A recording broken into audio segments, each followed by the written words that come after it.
हिमांशु जी, लखनऊ से। राधे राधे। राधे राधे महाराज जी। महाराज जी, मैंने आपका वीडियो देखा यूट्यूब पे। आपने कहा कि जो राधा किशोरी के 28 नाम का जप कर ले उसकी सारी मनोकामनाएं पूरी हो जाती हैं। महाराज जी, मैं रोज 108 बार राधा किशोरी जी के 28 नामों का जप करता हूँ। महाराज जी, इतना बहुत है या मैं और जप बढ़ाऊं? हम तो कहेंगे और बढ़ाओ। जब तक आपका पूर्व पाप स्टॉक है, जैसे पूर्व पाप स्टॉक आपका 500 ग्राम है और आपका भजन 50 ग्राम है, तो 450 ग्राम अभी आपको क्रॉस करना पड़ेगा। जब 500 के ऊपर क्रॉस हो जाएगा तब आपका मंगल शुरू हो जाएगा, जो चाहोगे वो होना शुरू हो जाएगा। पर पहले 500 को आपको डिलीट करना पड़ेगा।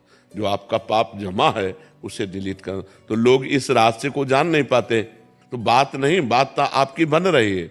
वो जो आपका स्टॉक लगा हुआ है उसको वो डिलीट कर रहा है, लेकिन इतना भी नहीं हो पाया कि सब डिलीट हो जाए। और जब सब डिलीट हो जाएगा तो सब आनंद प्राप्त हो जाएगा। इसलिए हिम्मत करके, चाहे जितना कष्ट मिले, आप नाम जप करते ही रहो, नाम बढ़ाते ही रहो। तो जिस समय वो आपका पूर्व पाप नष्ट होगा उसी समय आपको आनंद प्राप्त हो जाएगा। और जब तक वो रहेगा तब तक असफलता, विपत्ति, चिंता, उद्वेग ये वो देता रहेगा आपको। तो और बढ़ाओ नाम। जब खाली समय में रहो तो बस क्या, राधा रासे श्री रमना कृष्ण मंत्र, हाँ, हर सब शुरू करते रहो। ठीक है, बहुत उत्तम बात है, बहुत सिद्ध बात है वो। ये 28 नाम राधा किशोरी को जो जपता है, सिद्ध बात है।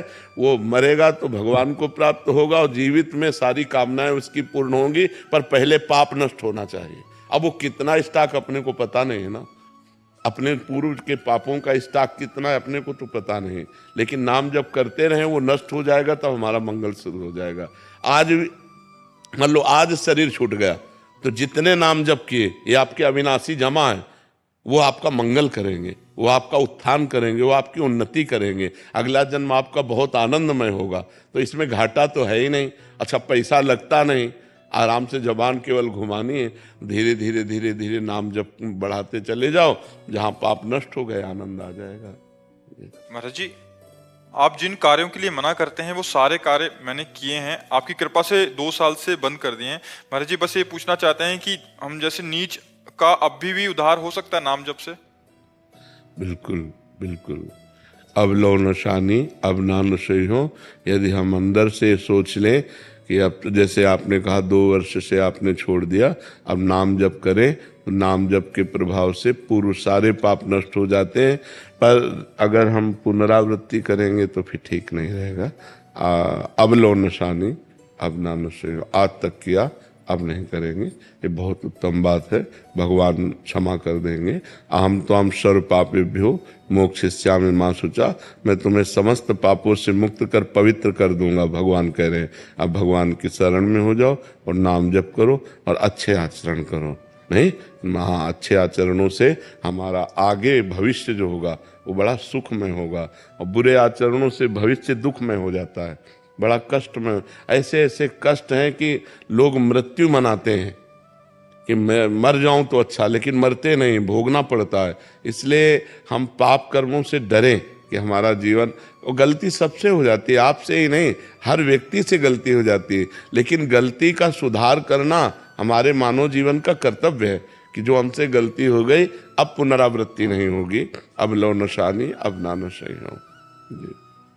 संदीप ग्रेवाल जी, श्री हरिवंश। महाराज जी, महाराज जी, मेरा प्रश्न है कि प्रभु कृपा से मुझे शास्त्रों के स्वाध्याय में रुचि है, जिसके चलते मैंने समस्त पुराण व साधक संजीवनी, भक्तमाल, गर्ग संहिता, रामचरितमानस आदि शास्त्र ले रखे हैं, किंतु शास्त्र स्वाध्याय के समय नाम जब छूट जाता है। नाम वो एक नहीं, वो एक ही बात है। लेकिन शास्त्र स्वाध्याय का फल है भगवत प्राप्ति। वो अपने आप में पूर्ण पवित्रता हृदय को प्रदान करता है शास्त्र स्वाध्याय। तो उसको एकाग्रता पूर्वक कीजिए तो उसमें भगवान का यश है, भगवान की महिमा है, भगवत प्राप्ति का सिद्धांत है। इसलिए उस समय नाम जप छूट जाना एकाग्रता के कारण स्वाभाविक है, पर वो भी नाम जप के समान ही है। जो शास्त्र स्वाध्याय है, हम जैसे पढ़ रहे हैं तो भगवान के पावन चरित्र है ना, तो भगवान का नाम, भगवान का रूप, भगवान की लीला, भगवान का धाम, ये सब भगवत स्वरूप हैं। तो शास्त्र भी तो भगवत स्वरूप हैं। जब हम भगवत स्वरूप शास्त्रों का स्वाध्याय कर रहे हैं तो हमारे अंदर भगवान का भाव ही तो जागृत हो रहा है। इसलिए उसमें ये नहीं है कि नाम छूट गया तो अब हमको परेशानी हो, ऐसा नहीं होना चाहिए। आगे चल करके फिर स्वाध्याय में रुचि नहीं रह जाएगी। जैसे जैसे तुम्हारी एकाग्रता भजन में बनती जाएगी वैसे शास्त्र स्वाध्याय से रुचि हटती जाएगी, क्योंकि सबका फल है भजन।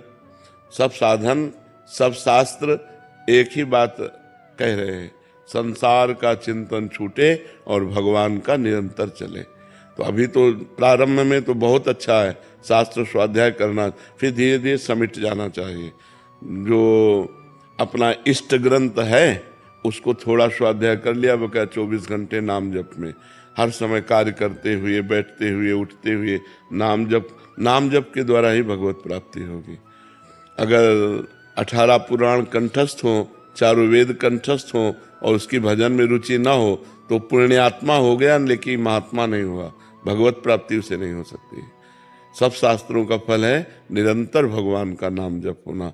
तो कुछ समय शास्त्रों में दे, हर समय भजन साधन में लगा रहे।